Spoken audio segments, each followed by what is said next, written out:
Hey guys, thanks for clicking on this video. We did about 11 vlogs. I think we started around May.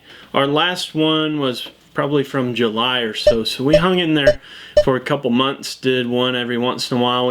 And it's now beautiful November. Ultimately decided that it was not something that we wanted to do all the time. I realized that the amount of time that goes into something like that is just tremendous. You don't realize it, but it becomes such a chore to carry around the camera gear, make sure your batteries are charged, make sure you've got enough space on your memory card, constantly looking for a cool shot or a funny thing to do. It just adds another layer of complexity to life, and that's okay for some people, but for us, I think we're at a place where we're really trying to minimize that. We're not trying to add another layer of complication into life. We're actually trying to go the other direction. So as fun as it is to share with you what's happening in life, it's just not something we can do that often, and I really appreciate the positive feedback. We had so much fun with it, and I know a lot of you guys enjoyed it, and we'll continue to put out some more updates, just not as frequently. It's not going to be something we do every day or every week. I did want to let everyone know that enjoyed the vlog, that we do continue to post on Instagram short clips of what we're doing, and that's much easier. We can set up a time lapse or take a quick clip of something that's happening, and I know it doesn't convey our wonderful personalities quite as well, but it is some way you can stay in touch and keep up with what we're doing if you're so inclined. That's how we keep up with a lot of you guys, so I definitely see the value in that, and really our hope is to be able to focus our time on real life-giving relationships with friends and family that we can be with in person, and that's something that unfortunately is becoming less commonplace in our society in general. So we're really taking a different direction with that. I did want to give an update on a few things. The biggest thing is our Alaska trip for 2017 is in the process of coming together. So if you have heard anything on our social media or even just talking to us in person, you'll know that we have been planning this trip to Alaska for quite a while. It's been something that both of us wanted to do long before we ever started dating or got married. I had considered doing it by motorcycle, which I know sounds a little crazy, but people do it all the time. People ride motorcycles to Alaska. It's very common, and ultimately decided that's not the best for us. Not as much related to being on the bike and traveling on the bike, but the amount of stuff that you're able to take for two people on one motorcycle, especially when you're a big guy like me and you have big clothes and big sleeping bags, and it's just hard, and you have to really minimalize what you're taking. I wouldn't be able to take my camera gear. I wouldn't be able to enjoy a lot of the things I want to enjoy. It'd be very hard to prepare meals and have a comfortable place to stay. So we kind of abandoned the motorcycle idea, and it came down to three options. The first was a teardrop trailer that we would pull behind our own vehicle, and that looked really promising. Teardrop trailers are awesome projects. They're inexpensive to build.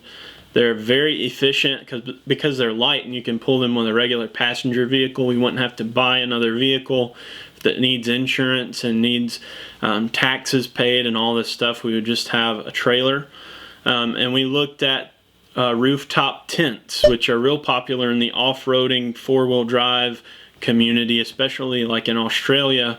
ARB, Smittybilt, I believe, that a lot of companies build these pop-up tents that sit on the roof rack of the car, and they open up pretty quickly. There's not a lot of setup time, and you don't have to get it out of the car, go set it up on the ground. If the ground is wet, it's not bothered by it because it's in the air. And those are pretty expensive. It would have cost a little bit less than building a teardrop. But ultimately we went with the third option, and that was a van. You can check out the hashtag on Instagram, van life. that will just be a treasure trove of cool ideas. And we found that, and I actually found on Reddit, there's a subreddit called Van Dwellers, and a lot of people are actually building vans now to just live in them. And we're not doing that by any means. We're going to live in our house, but for this trip, we basically can have a mobile home. It's a makeshift RV, but the advantage is it doesn't look like an RV, so it just looks like a work van going down the road. Gives you a little bit more stealth. You can park it somewhere and people aren't concerned that you're living out of it.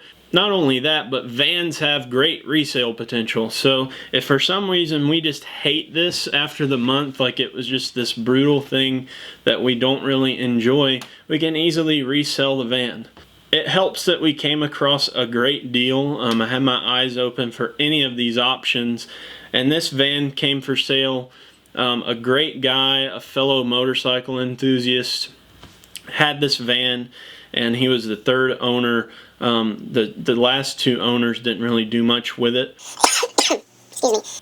The first owner was a church, and it only had 83,000 miles. Churches really take care of their vehicles. They do all the required maintenance. They aren't skipping oil changes or skipping anything that needs to be done because they have a budget for it. It's very well maintained. It drives really well. We did throw a new transmission in it. We had our guys over at Affordable Transmission here in Charlotte do a rebuild for us just to be safe, because we felt some slipping. Not likely that van had been out of first or second gear in several years, so at highway speeds it was slipping.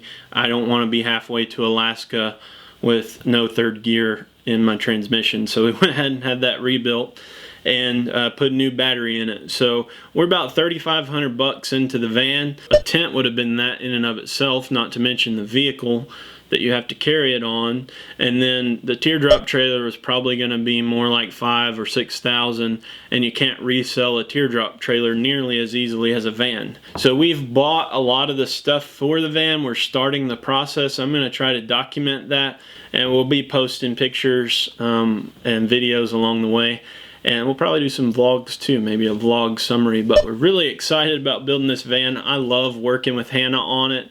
It's awesome to see her getting in there, getting dirty with me. And we've started stripping it out. We got it down to bare metal right now, getting some rust, minor surface rust issues taken care of before we start the build, so we know we're on a good foundation. And yeah, it's been a blast. We're really excited. Hoping for July 2017 or around that time. Both of our employers have graciously allowed us to take a month for this trip, which is incredible. And we're well on our way to get started. So I really appreciate you guys watching. I know this was a 10-minute video, so I'll let you go. We love you guys, and thank you so much for being on the journey with us. Take care.